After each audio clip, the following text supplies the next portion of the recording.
Bienvenue tout le monde dans le cours 12. C'est la dernière vidéo du chapitre, on est content. On est fou comme un balai. Le cours 12, les exercices avec le rapport de similitude K.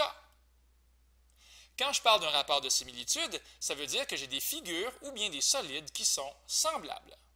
Par exemple, ici, les pyramides construites sont semblables. Ben voilà, c'est un très bel exemple pour que le rapport de similitude K puisse se manifester. On l'invite parmi nous. Dans l'exemple qu'on a ici, deux pyramides ont été construites, des pyramides droites à base carrée. On a pris un seau d'eau et le seau d'eau est devenu un seau de sable à la plage. Ainsi, pour construire la petite pyramide, on a rempli le seau 8 fois et pour la grande, on l'a rempli 27 fois. Bien, ici, c'est clair, je le répète, on ne peut pas faire de problème comme ça si ce n'est pas écrit les pyramides sont semblables. Là, c'est le cas. Et là, on a des informations.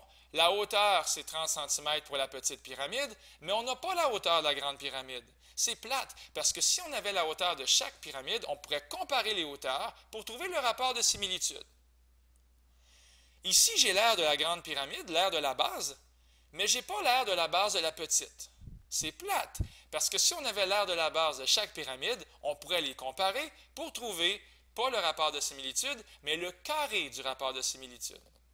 Parce que le rapport des aires est égal au carré du rapport de similitude. OK.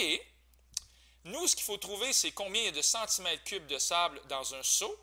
Et si on ne peut pas comparer ni les hauteurs, ni l'aire de la base, bien au moins on peut comparer les volumes, comme dans 27 sur 8. Ça a pris 27 seaux d'eau de sable pour la grosse pyramide et 8 seaux d'eau de sable pour la petite pyramide. Alors, je suis en train de comparer les volumes, mais ici, j'écris K3. Parce qu'on se souvient que le rapport des volumes dans des solides semblables, c'est égal au cube du rapport de similitude. K3. Mais tout de suite, je vous invite à trouver K en faisant la racine cubique de 27 huitièmes. Ça va faire la racine cubique de 27 divisé par la racine cubique de 8, ce qui va donner 3 sur 2 ou 1,5. Et voici un premier vrai conseil, un premier truc. Faites-vous une liste de rapports. Le rapport des segments. 1,5. Ça veut dire que la hauteur, elle est 1,5 fois plus grande dans la grande pyramide que dans la petite pyramide. Si je compare des hauteurs ou la mesure des côtés, c'est 1,5. On est en une dimension comme dans K à la 1. Pour le rapport des aires, on est en deux dimensions. Le carré du rapport de similitude, 1,5 fois 1,5, ça fait 2,25. En trois dimensions, le rapport des volumes, mais le rapport des volumes, le cube du rapport de similitude, c'est la même chose que 27 huitièmes, 3,375. Et déjà, on est bien parti. Je me sens solide, comme un athlète qui s'en va faire un grand défi. Parce que là, j'ai K1, K2 et K3. Je suis prêt à affronter tous les défis de la vie. Je suis prêt aussi à me laisser bercer par le conseil numéro 2. Servez-vous des rapports pour trouver des informations manquantes. Bien, étant donné que je connais la hauteur de la petite pyramide, j'ai juste à faire multiplier par 1,5 pour trouver la hauteur de la grande pyramide. Parce que le rapport des hauteurs, ben, c'est K 1,5. Et on va donc trouver tout de suite la hauteur de la grande pyramide en faisant 30 fois K comme dans 30 fois 1,5. Ce qui donne 45 cm. On peut aussi trouver l'aire de la base de la petite pyramide. Cette fois-ci, on va se servir de K2, qui est le rapport des aires. Je vais faire 3969. Je vais diviser par 2,25. J'ai une réponse qui est plus petite. C'est la petite pyramide ici qui nous intéresse. Donc, 3969 divisé par le carré du rapport de similitude. 3969 divisé par 2,25. Ce qui fait 1764 cm². On est rempli d'informations. Ça bourgeonne d'informations. Vraiment, c'est trop d'informations. D'ailleurs, cette information-là, je vous invite à vous en servir pour trouver les aires et les volumes. Bien, ici, ça va être les volumes. Mais n'ayez pas peur de vous servir des formules. C'est mon truc numéro 3. Ainsi, le volume de la petite pyramide, l'aire de la base fois la hauteur divisé par 3, va donner 1764 fois 30 divisé par 3. 17 640 cm3 pour la petite pyramide. Si je divise par 8, parce que ça m'a pris 8 seaux d'eau de sable, ça fait 2205 cm3 par seau. Je peux y aller aussi en prenant un chemin différent, en me servant du savoir que la grande pyramide me donne. Alors, ce que j'ai ici, c'est l'aire de la base fois la hauteur divisé par 3. 3969 fois 45 divisé par 3. On obtient 59 535 cm3. Et si je divise par 27, parce que j'ai pris 27 seaux d'eau de sable, ça fait encore 2205 cm3. On est content.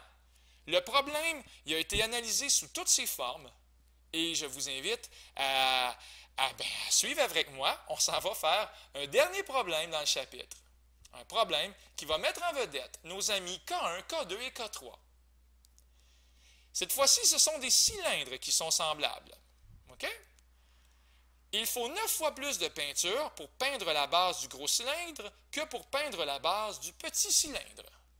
Mais tout de suite en partant, s'il faut 9 fois plus de peinture, je vais écrire K2, qui est le rapport des aires. On peinture l'air. K2 égale 9. Tout de suite en partant, avant de lire la suite. Et je peux même faire la liste complète des rapports. Le rapport des segments. La racine carrée de 9, c'est 3. K égale 3. Et le rapport des volumes, 27, comme dans 3 fois 3 fois 3. Est-ce que tous ces nombres-là vont servir? La réponse est peut-être, peut-être pas. Mais encore une fois, je suis rempli de confiance, je déborde d'enthousiasme, je suis prêt à lire la suite sans aucun bémol, sans aucun trémolo dans la voix, sans aucun stress. Si je place les cylindres un par-dessus l'autre, ça fait 20 cm et le volume total, 2240 pi cm3. On cherche l'aire de chaque cylindre. Allons-y. Truc numéro 4. Poser une équation qui implique une somme. Oui, ça peut arriver des fois qu'on ait besoin de faire des sommes. Alors, si je place le grand cylindre et le petit cylindre par-dessus, parce que c'est ça que ça disait qu'en tout, la hauteur était de 20 cm. Bien, si je pose H comme la hauteur du petit cylindre, ne soyez pas déçus ou surpris si j'écris 3H pour la hauteur du grand cylindre. Parce que le rapport de similitude, le rapport entre les segments ou les hauteurs ou les diamètres, bref, tout ce qui est en une dimension, mais le rapport, c'est de 3. Et c'est pour ça qu'ici, je vais écrire, on utilise 3 à cause de K est égal à 3. Donc, la hauteur plus 3 fois la hauteur, en tout, ça fait 20 cm. Et on va évidemment trouver 5 cm. Ça, c'est la hauteur du petit cylindre. Et évidemment, 15 cm, ça va être la hauteur du grand cylindre.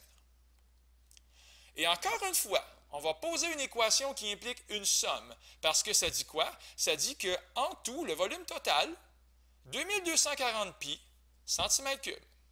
Alors allons-y. Terminons ce problème de façon rapide et agressive. Qu'est-ce qui est égal à 2240 pi cm3? C'est pi R2H. Et ici, alors je veux vraiment être très très clair, ça ici c'est le volume du petit cylindre, pi R2H. Et ici c'est le volume du grand cylindre. Alors qu'est-ce que j'ai fait moi? Au lieu d'écrire R, j'ai écrit 3R. Le rayon est 3 fois plus grand. Devinez à cause de qui? À cause du rapport de similitude. Et devinez aussi, qu'est-ce que j'ai écrit à la place de H? Même si on sait que c'est 5, j'ai écrit 3H parce qu'il est aussi 3 fois plus haut, le grand cylindre. Bien! Le reste, on va remplacer.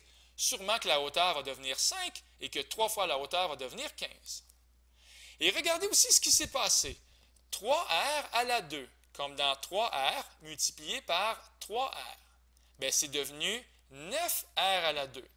En fait, c'est devenu 9 pi R à la 2. Le pi est toujours là, il traîne. Et le 15, bien sûr. Donc, on fait le ménage dans tout ça. Ça va faire 5 pi R2 et 135 pi R2. Ce sont des termes semblables. Ça fait 140 pi R2. On divise par 140, ça va donner pi R2 est égal à 16 pi. On peut même diviser par pi. R2 est égal à 16, et finalement le rayon 4 cm. Le rayon du petit cylindre, c'est 4 cm, et le rayon du gros cylindre, 12 cm. On poursuit et on termine l'aire du petit cylindre. L'aire 2πr2 plus 2πrh, il n'y a aucun secret, on connaît tout. Le rayon, c'est 4, la hauteur, c'est 5 cm. Ça donne donc ceci, 2π fois 4 à la 2 et 2π fois 4 fois 5. Ce qui va donner 72 π cm². Et là, ce qui est merveilleux, c'est qu'au lieu de reprendre cette formule-là, qui est longue, on n'a pas besoin de faire ça pour trouver l'aire du grand triangle, du grand cylindre. Tout ce qu'on a besoin de faire, c'est 72 π fois 9. Pourquoi fois 9? Parce qu'on a vu que le rapport des aires, K2, c'est 9. Mais voilà, on a juste à faire exactement 72 π cm² fois 9, ce qui va donner 648 π cm². Et c'est la fin de la vidéo. Je vous invite à lire les énoncés tranquillement, en étant zen, un par un. À chaque fois que vous le comprenez, c'est correct. Il y a un petit bonheur, il y a un petit velours dans votre cœur. Si l'énoncé n'est pas clair, il y a de très bonnes chances pour que j'en parle dans une des vidéos qui ont été faites. Je vous invite à aller voir la bonne vidéo. Et comme ça, vous allez être des gagnants. Vous allez avoir révisé presque tous les énoncés. Alors, j'espère que ça vous a aidé. J'espère qu'on va se revoir aussi dans un autre chapitre. C'était Luc Allard pour le Collège Sainte-Anne qui vous dit au revoir.